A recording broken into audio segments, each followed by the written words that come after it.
Bonsoir.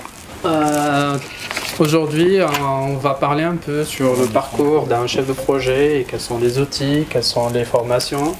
La définition elle-même du projet, du chef de projet, comme ça, on clôture cette année avec cette présentation, c'est meet-up.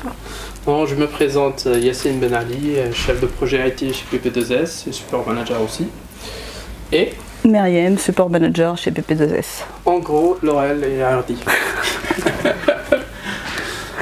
Donc là, on va parler, je vais vous présenter l'agenda de notre présentation de ce soir. On va commencer par une intro, on suivra par une petite définition de c'est quoi le project management. On parlera des valeurs du project management, des outils et des techniques, des méthodologies utilisées pour la gestion de projet, de plans de carrière, les différents postes qui touchent à la gestion de projet.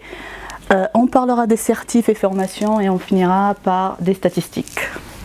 Pour commencer, on va parler on va définir un projet.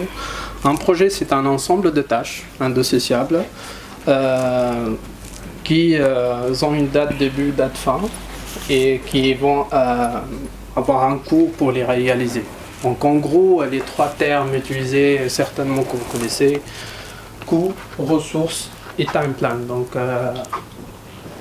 par rapport aussi au vocabulaire utilisé, qu'on a couramment entendu, genre les tâches, ressources et livrables et milestones ou appelés ici jalons. Ce sont les vocabulaires dont un chef de projet utilise couramment lors des présentations, des comités, lors de planification. Next. Donc là, on va parler de c'est quoi le project management. Le project management, c'est... Alors, qu'est-ce qu'il fait un chef de projet? Il structure, il assure tout pour gérer au bien, au mieux, un projet. Ça veut dire que c'est quoi déjà un projet? Un projet, c'est t'as un sponsor qui demande quelque chose, un livrable, un produit fini. Et il faut essayer de diminuer les coûts, le temps et respecter le scope de ce projet et atteindre les objectifs du sponsor. C'est ça, en gros, un chef de projet. Bon, en fait, quelles sont les valeurs, on peut dire, quels sont les atouts d'un chef de projet? Principalement, on parle tout le temps de leadership ou meneur d'hommes. En fait, c'est pas l'idée que généralement là on a dans notre tête. Un leadership, c'est quelqu'un qui va pousser avec son équipe à max pour atteindre les objectifs. Un meneur d'hommes, c'est un meneur qui fait suivre les gens, mais qui suit aussi les gens pour atteindre ses objectifs. Aussi, il doit avoir la notion de gestion de temps, parce que c'est primordial dans un projet d'avoir un time plan bien défini, pour connaître le début, le fin du projet et respecter en fait ces délais-là. Avoir aussi la possibilité de résoudre les problèmes. Résoudre les problèmes, on a multiples problèmes qu'on va faire face, quel que soit par rapport aux ressources, c'est-à-dire humaines, ou techniques, contraintes techniques ou fonctionnelles pour la réalisation du projet. Aussi, on a l'orientation orientée détail ou dans la définition de tâche elle-même, le chef de projet doit être vraiment très détaillé. Il va définir tout le besoin autour de cette tâche pour que la personne peut la réaliser ou pour bien la comprendre d'abord et bien le faire. Aussi, on parle aussi de communication. Certes, on est confronté à faire beaucoup de comités, de réunions et communiquer au sein de l'équipe, communiquer avec les intervenants de projet, tous les stakeholders. Et pour finir, on peut dire, quelle que soit organisation ou travail d'équipe, elle est amenée à travailler ou faire travailler son équipe dont il fait partie. C'est ça en fait, d'ailleurs la tendance de 2015, 2016, 2017, c'est le Scrum. Le Scrum, en tant que Scrum Master, il est membre, on ne peut pas dire de l'équipe de dev, mais c'est quelqu'un qui pousse en fait les gens à être regroupés et à travailler en équipe pour produire des livrables avec qualité. Le Scrum Master, c'est un chef de projet. Non, mais on peut dire en fait c'est la jonction entre le product owner qui va préparer le backlog et définir les priorités. Et lui, il va s'assurer en fait que tout ça déroule tout le sprint, il faire sortir des KPI par rapport à ces sprints-là pour déterminer ce qu'on appelle la velocité après, et après faire des analyses à travers ces KPI pour corriger dans le sprint. Mais j'ai jonglé entre le Scrum Master et le chef de projet parce qu'on a tout le temps cette nuance de chef de projet, c'est Scrum Master lorsqu'on passe sur Scrum. Donc j'ai juste ça, mais j'ai utilisé le Scrum parce que le Scrum vraiment est défini on peut dire le travail d'équipe. C'est le travail d'équipe. C'est pas le travail d'un chef de projet qui va leader un projet et une équipe qui va faire du développement pour réaliser ses objectifs. Non, c'est l'équipe. Et un Scrum Master, il va se fondre dans la masse pour être dans son équipe. C'est juste ça. Un chef de projet, pour mener bien son projet, il a besoin d'une boîte à outils. Ça, c'est les outils et techniques utilisés pour atteindre les objectifs du projet. Donc là, on va parler par exemple d'un premier outil qui est le WBS, le Work Breakdown Structure. Cet outil, il nous aide à subdiviser le projet en mini-projets plus gérables, plus définissables, plus faciles à expliquer ou à gérer. Notre deuxième outil, c'est le diagramme Gantt. Donc là, en fait, après avoir découpé en petites parties, on les lit, donc on les met en tâches et on fait des liens de dépendance entre une tâche et une autre, et on définit les jalons qui sont les dates importantes dans un projet. Là, on va parler d'un outil qui s'appelle le diagramme réseau ou bien la technique PERT. Dans la technique PERT, en fait, on va aussi parler de tâches. Donc, on a des tâches avec des liens aussi. Mais là,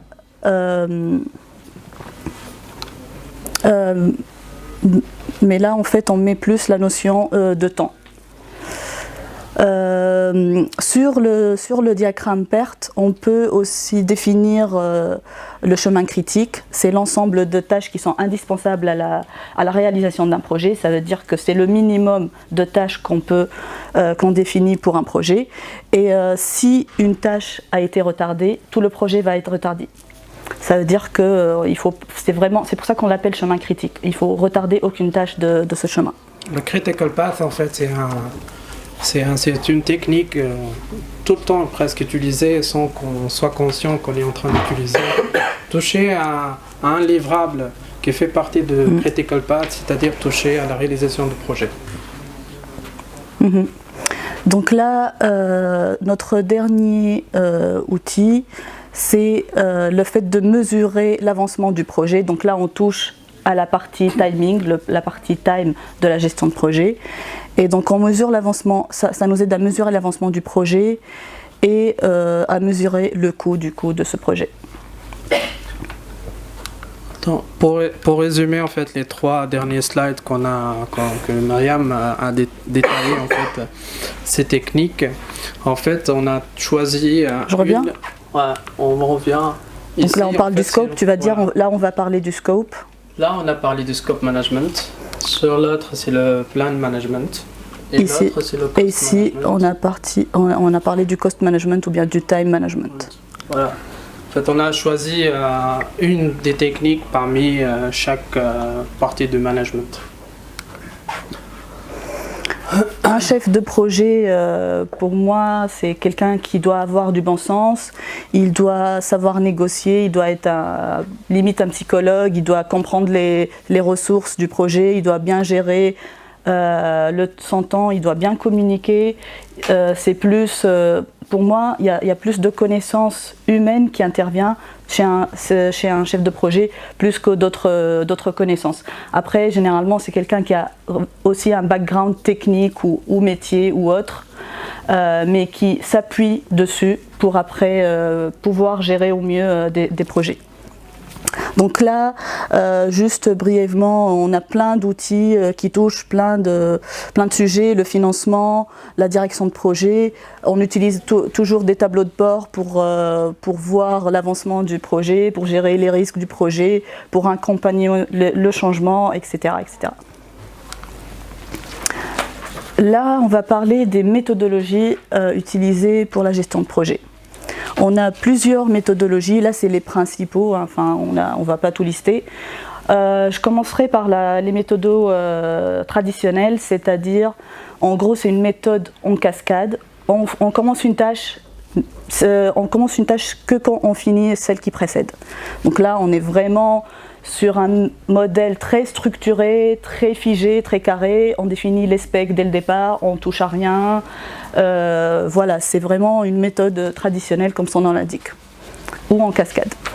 Les méthodes agiles, c'est exactement, enfin, on peut dire que c'est un peu contraire aux méthodes traditionnelles. Ça veut dire en méthode agile, on est plus dans la communication avec le client. Déjà, on coupe le projet en mini-projet ou en sprint, pour ceux qui connaissent. Donc là, on le découpe en sprint, et pour chaque sprint, on spécifie, enfin, on écrit les specs, on communique avec le client, on intervient, on livre, on rajoute des choses, etc. On a une backlog qui est tout le temps alimentée de manière très réactive. Je reviens sur la méthode traditionnelle. En fait, pour que ça soit bien utilisé, il faut plein de communication. Parce que sinon, on va partir sur des livrables qui sont très différents de ce que le client a spécifié s'il n'y a pas de communication. Contrairement à la méthode agile, là où il y a beaucoup de communication, mais on écrit moins et on documente moins. C'est un peu les avantages et inconvénients de chaque méthode. D'ailleurs, il y a même des gens qui disent que quand tu lui dis il faut documenter pour la méthode agile, si tu dis il faut documenter, il faut mettre comme ça ce qu'on a fait.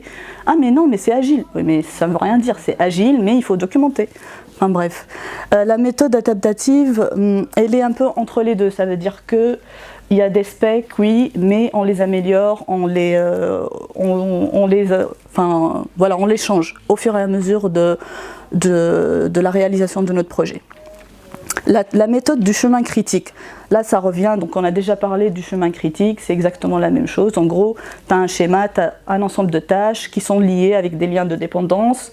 Le chemin critique, c'est les tâches qui sont indispensables à la réalisation du projet, et il ne faut pas toucher aux dates de livraison, sinon on va décaler tout le projet. La méthode PERT, c'est le fait d'avoir justement cet ensemble de tâches liées, et on peut dedans définir le chemin critique.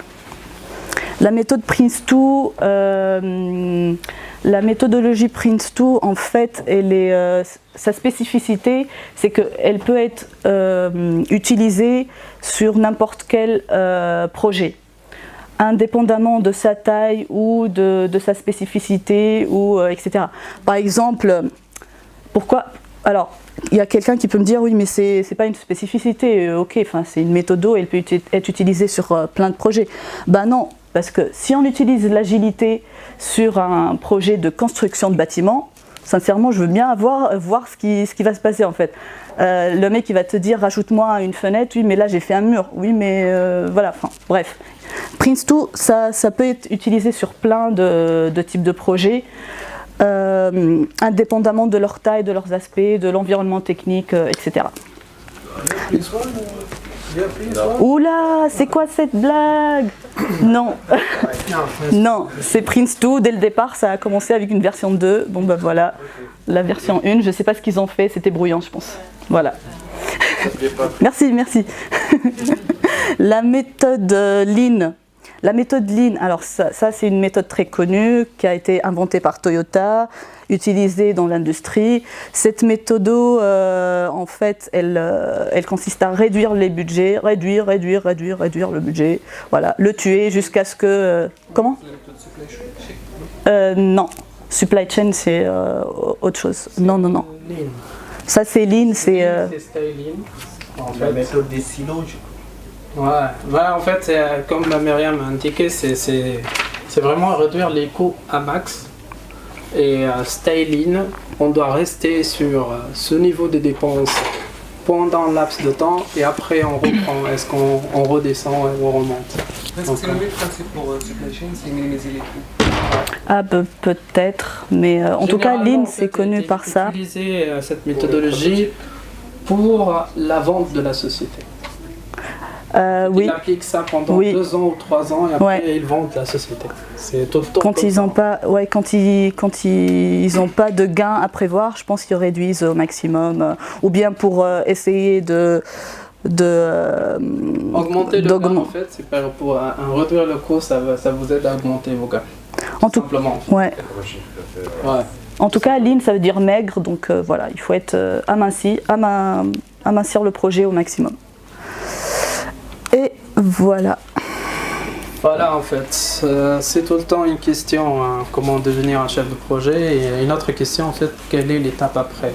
Et surtout, lorsqu'on est tous, on vient de divers portefeuilles, c'est-à-dire soit on est business analyst, soit on est un tech lead ou quelqu'un qui connaît techniquement les forts, ou quelqu'un vraiment, il a resté un laps de temps dans une équipe et a créé un certain knowledge qui lui permet de remonter en grade.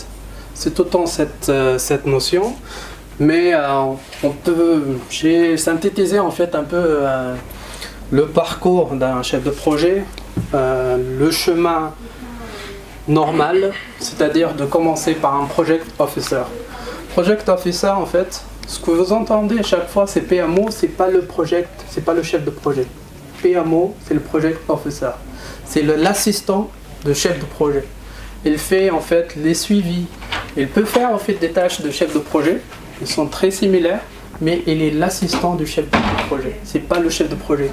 Et généralement, dans 100% des cas, on parle de PMO, c'est dans sa tête, c'est chef de projet. Non, c'est pas ça la bonne définition.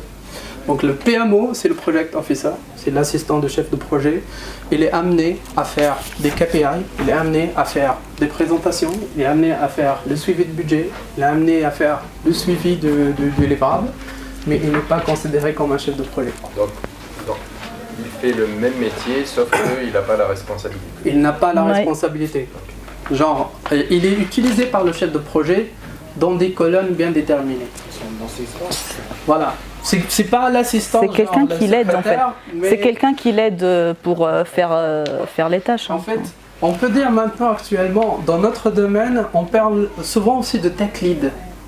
Mais est-ce qu'il est censé faire que des techniques ou il est censé aussi faire de suivi de la réalisation des tâches, par exemple?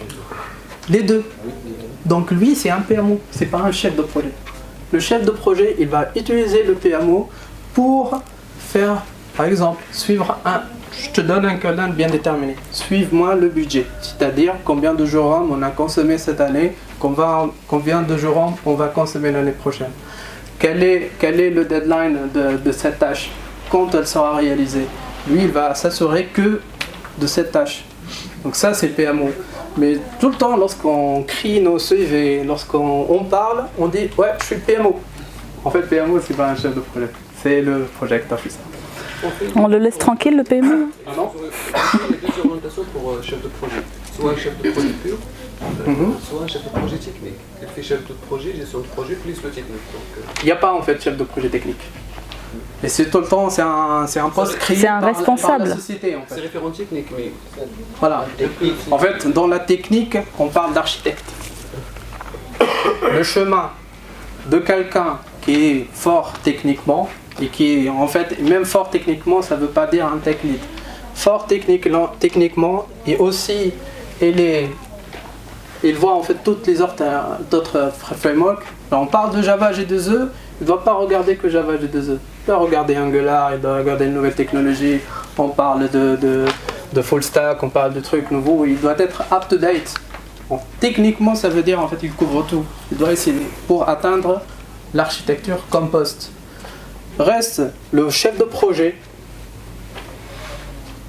c'est gestion de ressources, gestion de budget, gestion de planification, de livrables, gestion en fait, la gestion complète en fait, c'est ce qu'on est en train de faire actuellement, gérer un projet, amener à faire des comités d'entreprise pour définir qu'est-ce que tu es en train de faire sur ton projet.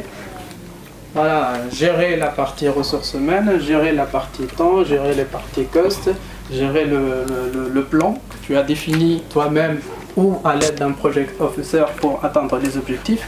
En fait, c'est tout ça. Donc c'est ça en fait, cette nuance. J'ai parlé au début, j'ai dit voilà, le parcours habituel, c'est que la personne, il commence à être développeur, après il prend de l'expérience, devient un tech lead, et un tech lead, il passe au chef de projet. Mais maintenant, avec le cas échéance qu'on voit sur le marché, elle devient également une étude à faire. Mais pas que. Hein. On connaît en fait, maintenant il y a pas mal de certifications certes, mais il y a des études. Il y a des gens qui sortent chef de projet, manager.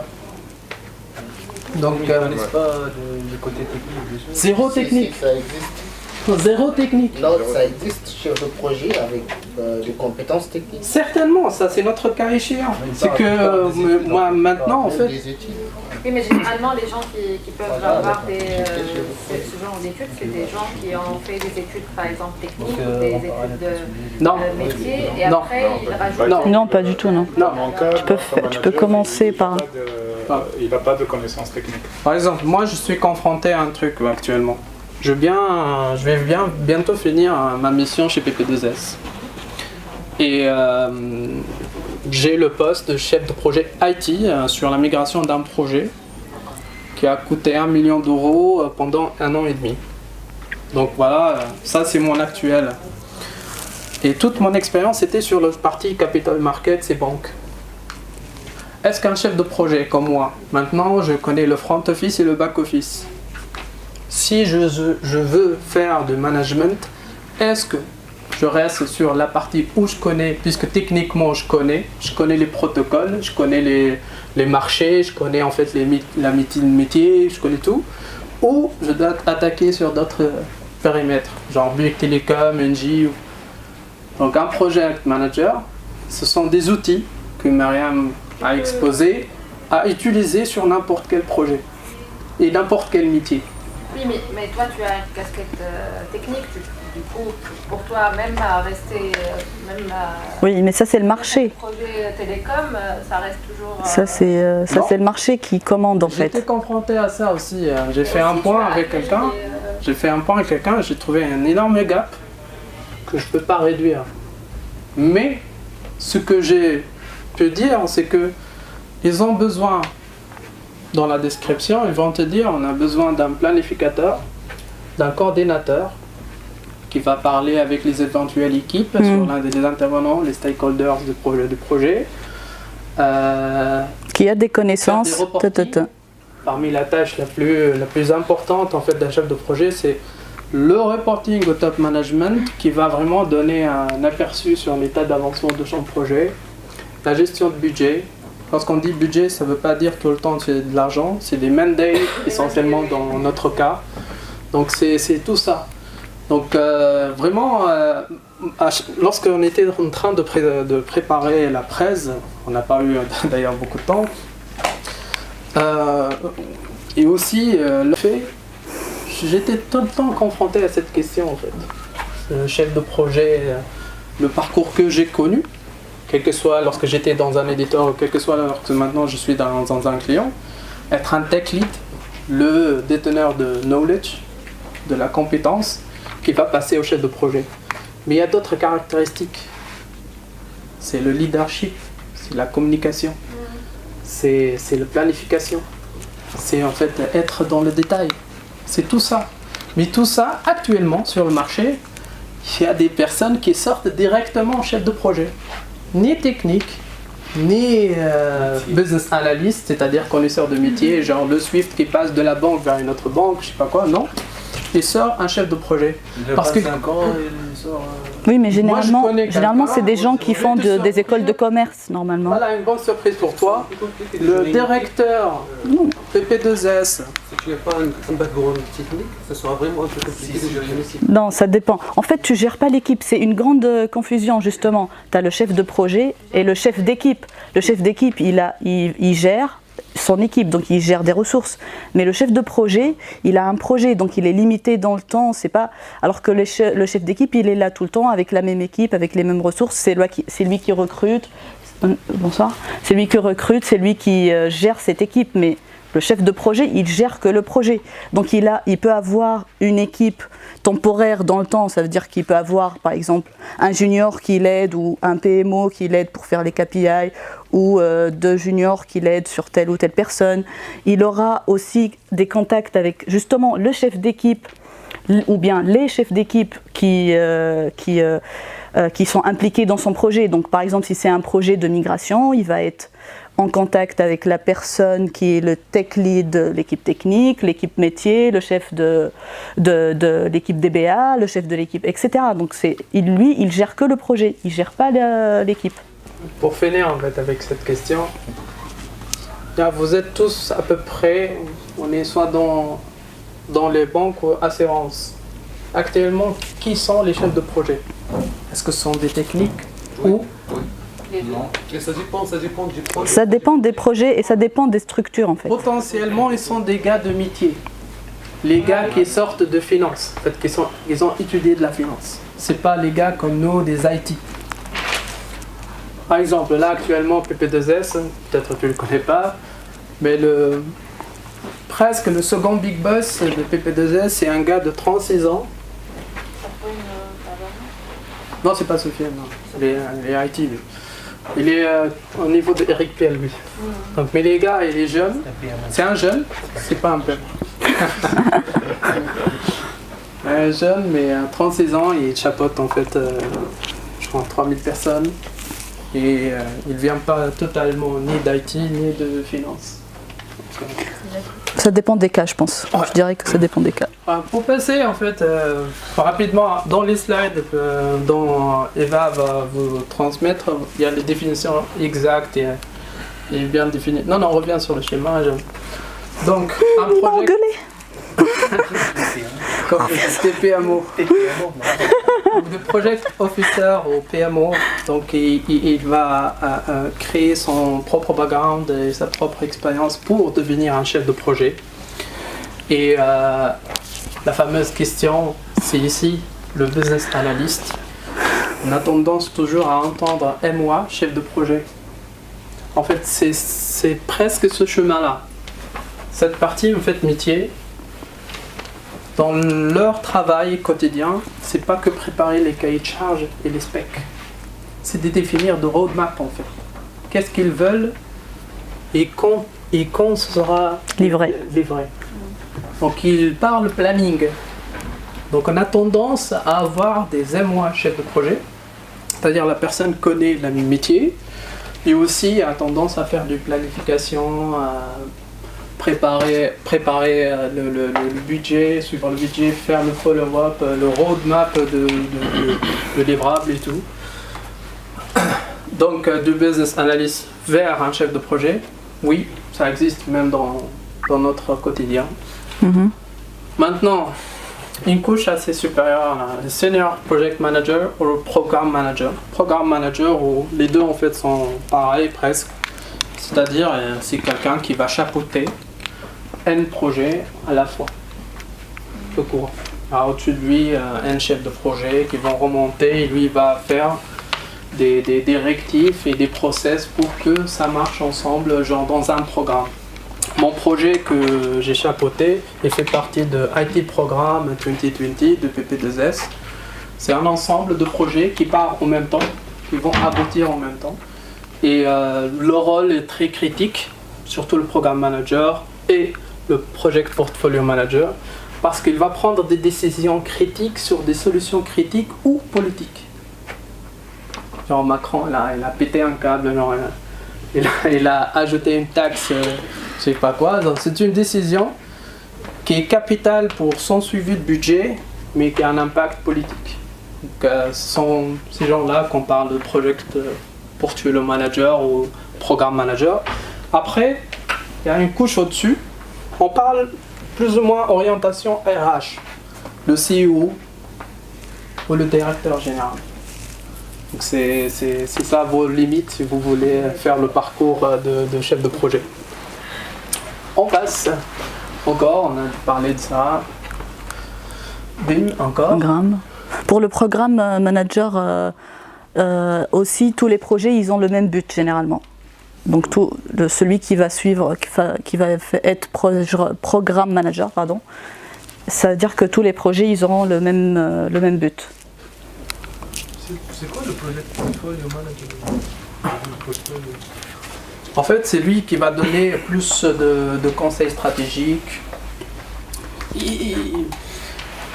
Là, c'est la définition, le portfolio manager. Mais c'est le même rôle, en fait. C'est le même rôle que le programme. Le même niveau. Le même niveau. Il y a deux choses. Parce que dans la vie, on n'a pas un cadre spécifique, en fait, pour un tel poste. Genre, lui, il a un portefeuille à gérer. Et si on lit la définition, on va dire qu'il va juste faire poser des théories que les personnes vont appliquer. Moi, pour l'année 2020, on va appliquer ce process et tout le monde va l'appliquer. Mais en théorie, en fait, c'est lui qui va écrire la stratégie de où on va aller cette année ou l'année prochaine. Mais en gros, le même gars, c'est lui aussi qui fait du programme manager. C'est lui qui va gérer en fait tous ces ensembles de projets qui vont partir en même temps, following les stratégies. Il y a des choses qu'on a mis, il y a des choses qu'on n'a pas mis, dont j'aimerais bien partager avec vous. Donc les premiers, vous les connaissez ou vous ne connaissez pas, ça vient de PMI.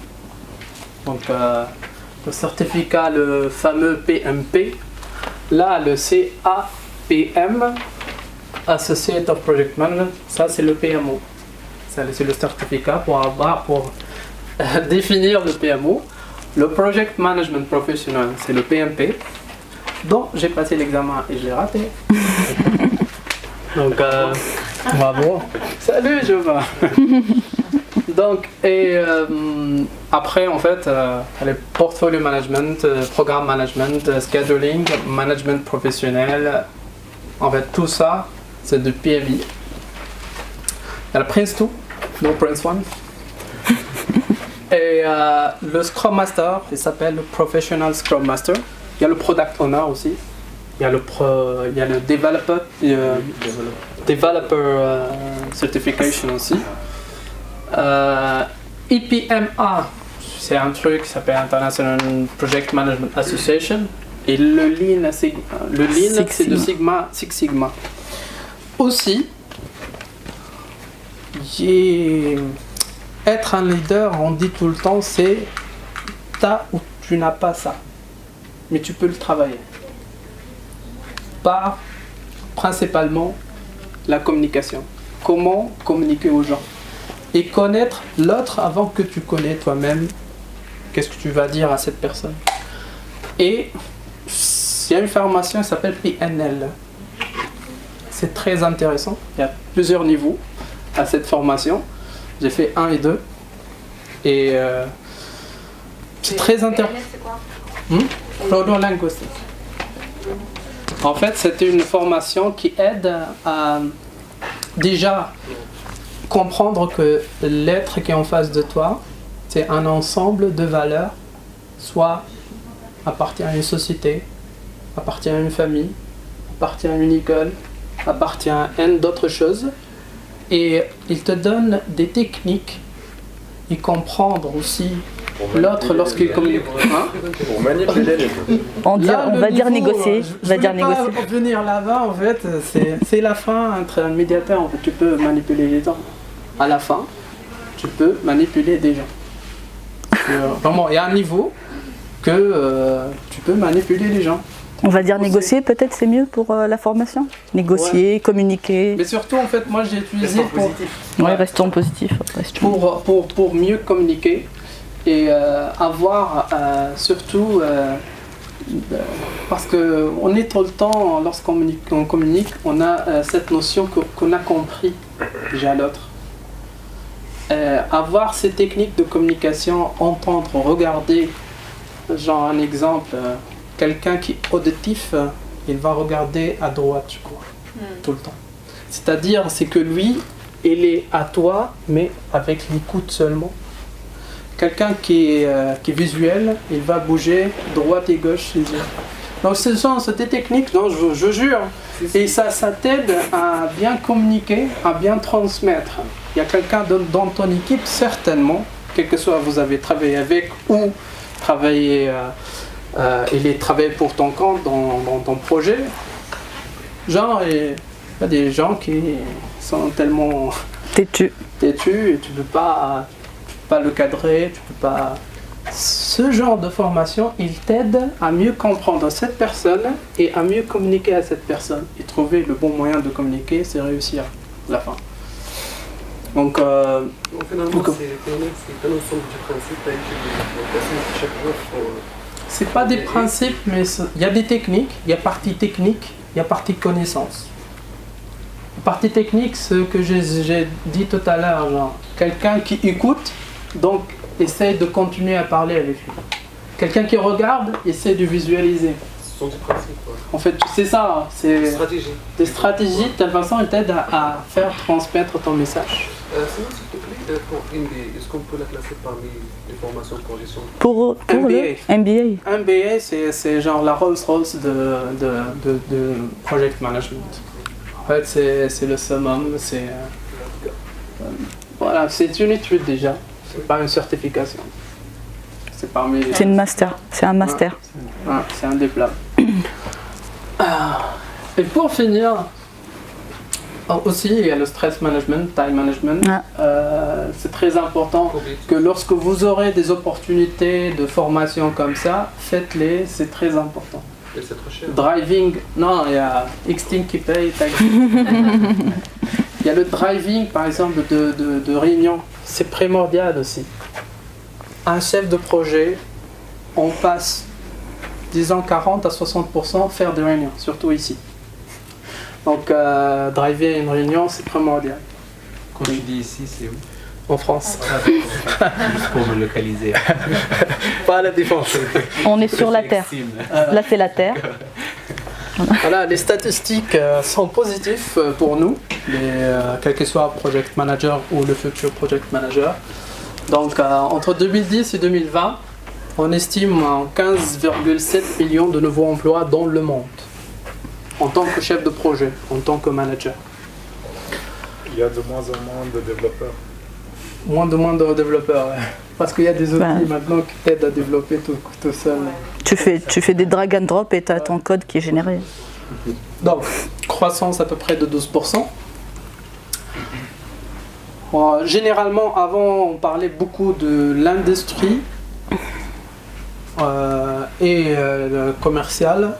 Maintenant, c'est la santé aussi qui crée beaucoup de jobs de chefs de projet dans leur système. Next. Maintenant, par rapport à la réussite du projet, certes, gros projet dit gros risque. Et gros risque dit peut-être gros failure. Donc là, ce sont des statistiques faites cette année. En gros, on a 39% de tous les projets aboutissent. Ça vous choque ou non? Alors 39%, c'est peu. C'est trop. C'est peu, quoi. 39% de tous les projets all over the world aboutissent. projet, donc 39%. Ouais, bien sûr. C'est son rôle. 43% livrent mais certaines fonctionnalités qui manquent, ou le lien entre moi et la banque ne fonctionne pas, et tout ça. 18% échouent. Sans Disons à peu annuler. près 64% des projets aboutis à leur objectif. Maintenant, on va faire une petite comparaison entre gros et petits projets. Donc on a dit, plus que la taille, plus que la complexité elle est grande, plus qu'on est exposé au risque. Donc on a 2 fois de plus de risques d'être en retard, en dépassement de budget et de ne pas inclure des fonctionnalités, c'est-à-dire ne pas aboutir à livrer tout le produit. Des fois, voilà, on bouge. Donc 10 fois de On verra, probabilité on verra, d'échouer. c'est pas grave. Donc, petit projet, moins d'$1 million. Donc, moi, j'étais dans un petit projet. 76% applaudissent, 20% livrés, mais certains retards ou fonctionnalités manquantes. 4% échouent. Maintenant, les chiffres vraiment qui va diminue. nous choquer un peu, et qui ressemble un peu aux chiffres sortis par nos nouveau gouvernement tunisien. Donc 10% aboutissent, des gros projets, 52% livrés en retard ou manquant de fonctionnalité, 38% échouent. En fait, les chiffres, c'est pour cela en fait, on décompose en mini-projets pour aboutir à un résultat meilleur qu'avoir un gros projet et on fonce dedans. Donc, c'est ça. Donc, une petite question. Qu'est-ce que ça vous parle? Est-ce que ça vous parle? Hybride. Hybride.